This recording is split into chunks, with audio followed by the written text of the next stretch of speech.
الأمجد المحمود الأحمد أعني أبا القاسم محمد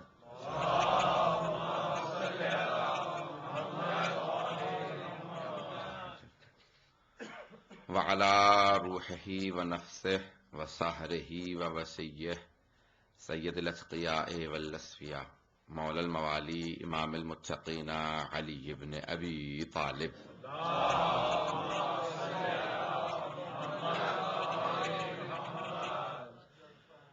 وعلى أوصيائه لا سيما بقية الله في الأرضين روحي وأرواح العالمين لتراب مقدمه الفدا واللعنة الدائمة على أعدائهم أجمعين من الآن إلى قيام يوم الدين. أما بعد فقد قال الله الحكيم في كتابه الكريم بسم الله الرحمن الرحيم إن الله اصطفى لكم الدين فلا تموتن إلا وأنتم مسلمون صدق الله العلي العظيم. صلوات